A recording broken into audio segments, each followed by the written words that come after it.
Iglesia Cristiana Génesis, restaurando familias. No solo somos una iglesia, somos una familia.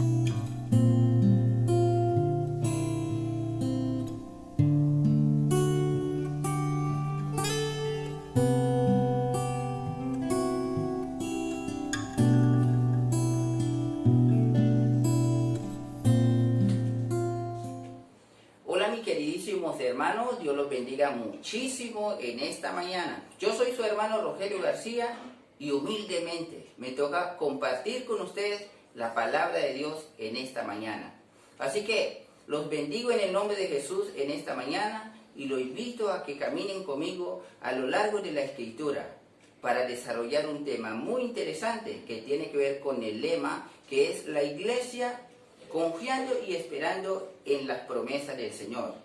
Ya hemos visto otros temas que nuestros hermanos han desarrollado respecto a este lema, que en primer lugar fueron 7 promesas para atesorar, y luego la respuesta de Dios a las promesas, luego Él volverá por nosotros, y por último, con el hermano Sánchez, Dios es fiel. Y en esta ocasión vamos a desarrollar el tema la promesa de la gloria es la clave de la victoria. Así que vamos a leer Colosenses capítulo 1, versículos 26 y 27, donde dice: el misterio que había estado oculto desde los siglos y edades, pero que ahora ha sido manifestado a sus santos, a quienes Dios quiso dar a conocer la riqueza de gloria de este misterio entre los gentiles, que es Cristo en vosotros, la esperanza de gloria. Quiero enfocarme en esa última expresión, Cristo en vosotros, la esperanza de gloria. Siempre que aparezca la palabra esperanza en la Escritura, significa que es una promesa. Es una promesa el hecho de que diga que Cristo es la esperanza de gloria. Él nos prometió devolvernos la gloria que un día Adán perdió. Para eso entonces necesitamos definir en este contexto a qué se refiere la palabra gloria. La palabra gloria va a cobrar diferentes significados a lo largo de la Escritura y según el contexto del texto en que aparece. Vamos a ver un ejemplo de ello. En Juan capítulo 11, donde es la resurrección de Lázaro, Jesús le va a decir a María y Marta: si creyere verás la gloria de Dios. En este texto, en este contexto, la gloria significa el poder de Dios en acción, ¿no? Mientras que en Hebreos capítulo 1, en el versículo 1 y Colosenses capítulo 1, versículo 1, donde dice que Jesucristo es la gloria del resplandor mismo de Dios, es la gloria de la imagen de Dios, es la expresión máxima de la persona invisible de Dios, expresada en forma visible. Eso es lo que significa allí la palabra gloria. Mas sin embargo, en Colosenses 1, 26, 27, Jesús en ustedes es la esperanza de gloria. La otra pregunta que tenemos que hacernos aquí es: si la gloria que estamos esperando en Cristo, o que nos fue prometido en Cristo, es algo que no nos ha sido dado, o es algo que ya tuvimos antes y que se nos fue arrebatado. Y yo creo que fue algo que ya Adán tuvo desde el principio y que le fue arrebatado, según Romanos 3:23, donde dice: por cuantos todos pecaron, fueron destituidos de la gloria de Dios. Pero entonces tenemos una esperanza de volver a esa gloria. Así es como en Génesis, vamos a verlo en Génesis capítulo 1, en el versículo 26. Vamos a definir entonces la palabra gloria en ese contexto. En Génesis 1:26 vamos a leer: ahora hagamos al hombre a nuestra imagen. Y creó Dios al hombre a su imagen, a imagen de Dios lo creó, varón y hembra lo creó. Y en Génesis 5, capítulo 1, Génesis capítulo 5, versículo 1, vamos a encontrar, y estas fueron las generaciones de Adán el día que Dios creó al hombre a su imagen. Por lo tanto, en este contexto, la palabra gloria cobra el significado, ¿verdad? La gloria es la armonía con Dios en imagen y semejanza, es decir, en carácter, voluntad y propósito. Entonces, cuando leemos en Colosenses que Jesucristo es la esperanza de gloria, nos está diciendo que en Jesucristo, Cristo en nosotros, nos da la esperanza viva y ferviente de volver a tener armonía con Dios en carácter, en voluntad y propósito. Por ejemplo, después de la creación y antes de la caída del hombre, el ser humano gozaba de una armonía con Dios en carácter, voluntad y propósito. Pero en consecuencia del pecado fue destituido de la comunión y armonía con Dios y expulsado del paraíso. ¿Ok? Entonces, la gloria es la armonía con Dios en carácter, voluntad y propósito. En este momento, por la sangre y la gracia de Dios en Cristo Jesús que recibimos por fe, nuestro espíritu, nuestra alma fue redimido del poder del pecado, pero nuestro cuerpo aún habita el pecado, aún mora la concupiscencia. Por lo tanto, nuestro cuerpo espera con ansia la redención y la adopción de nuestros cuerpos. Entonces ya sabemos qué significa allí la esperanza de gloria, la esperanza de volver a ser con Dios armónico en carácter, voluntad y propósito. Ahora sí vamos a desarrollar nuestro tema conociendo ya el trasfondo, el contexto y la definición de lo que la palabra gloria significa allí. Volvamos entonces y recordemos nuestro tema. La promesa de gloria es la clave de la victoria. Así pues, una iglesia, un individuo que tiene la convicción de la promesa de gloria, tiene la esperanza de gloria. Una iglesia que tiene la esperanza de gloria estriba su fuerza en la gracia de Dios.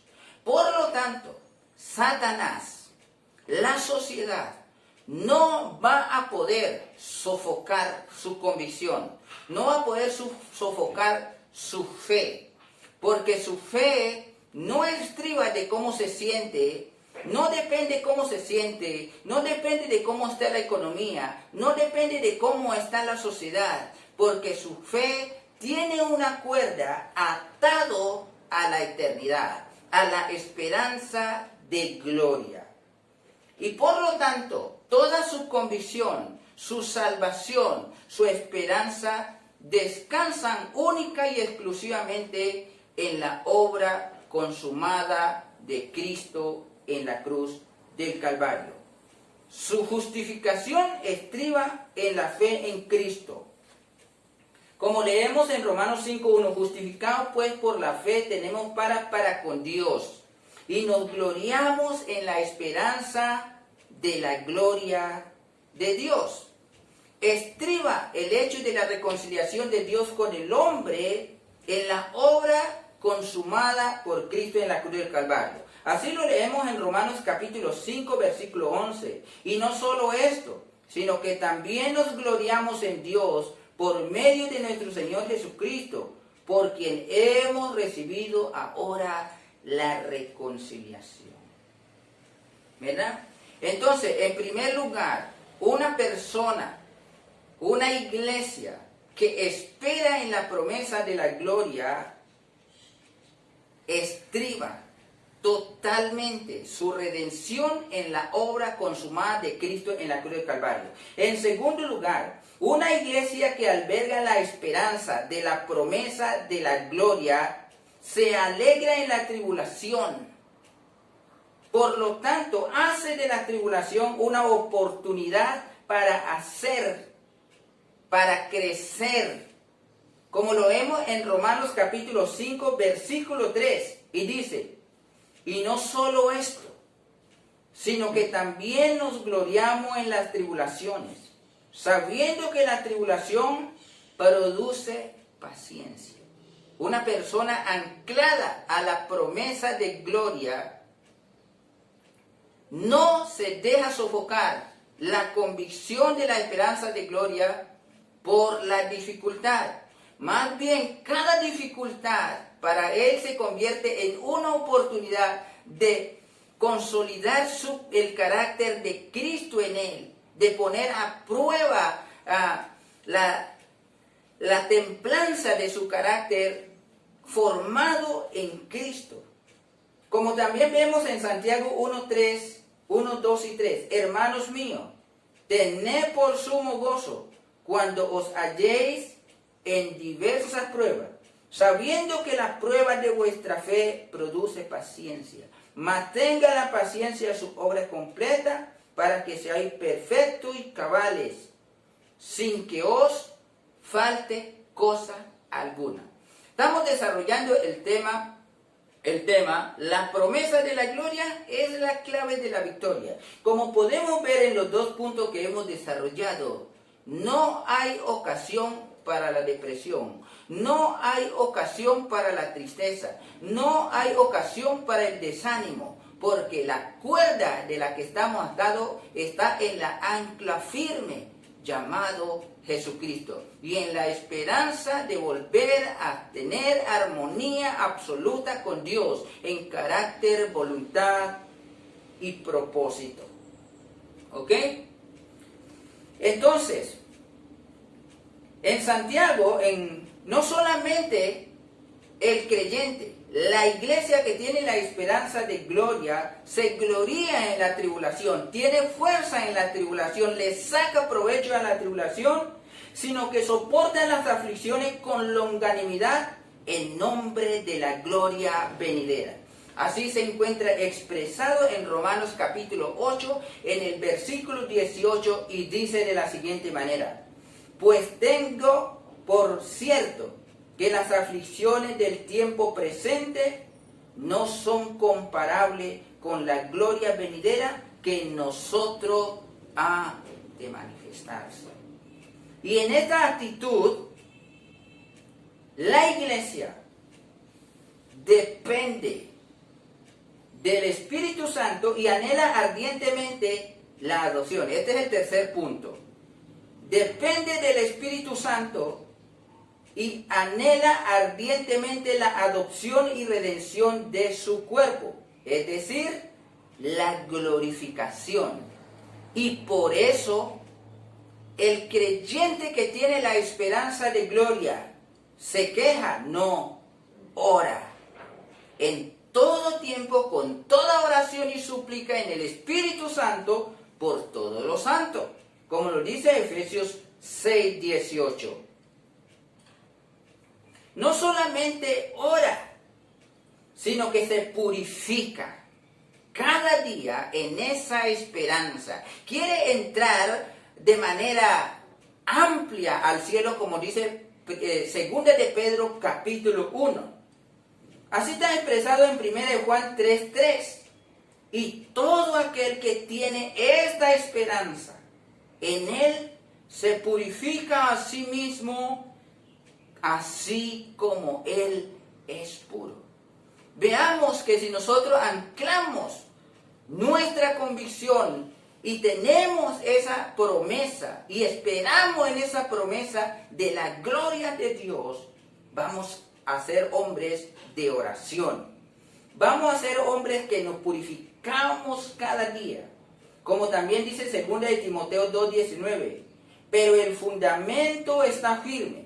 Teniendo este sello, conoce el Señor a los suyos, y apártese de iniquidad todo el que invoque el nombre de Jesús.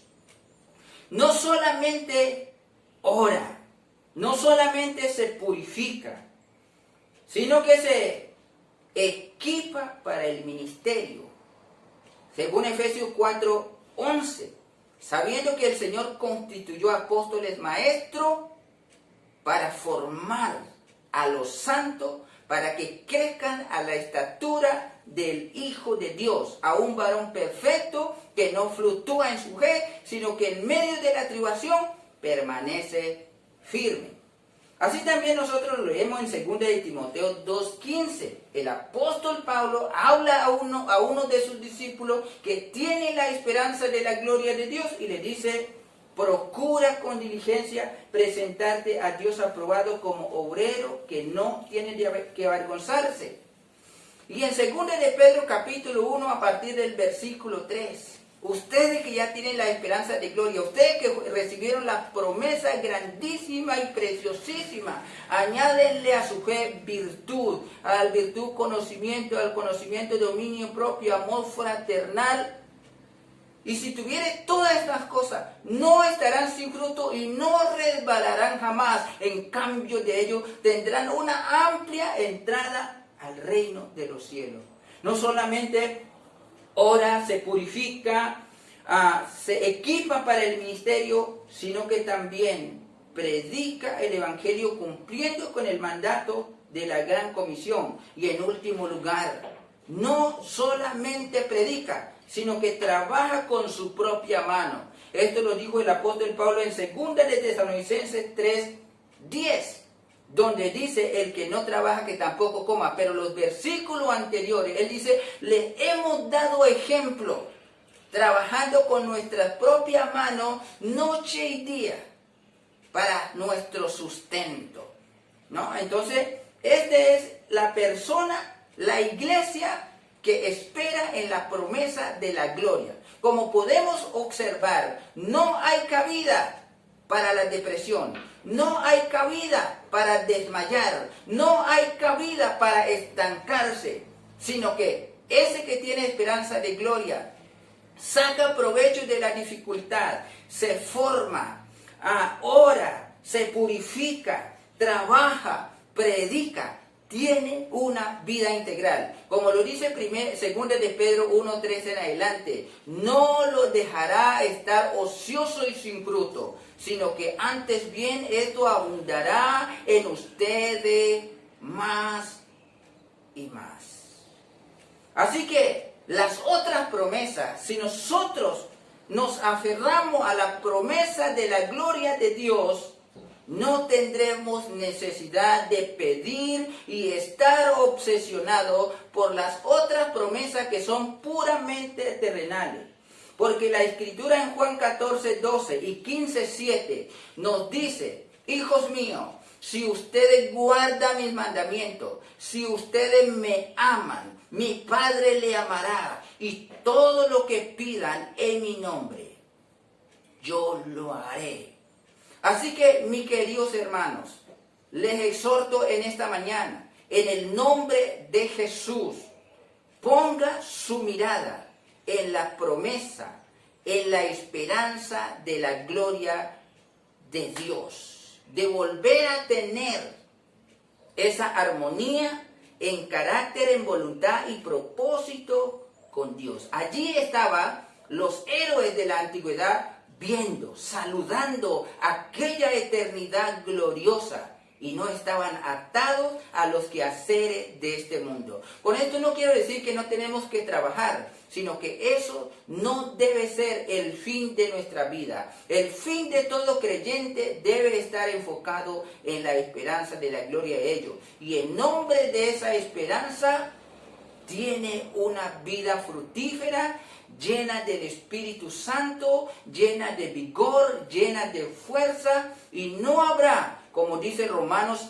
capítulo 8, que podrá separarnos del amor de Dios que es en Cristo Jesús, sino que antes bien en todas ellas seremos y somos más que vencedores por medio de aquel que nos amó, que el amor de Dios en Cristo Jesús.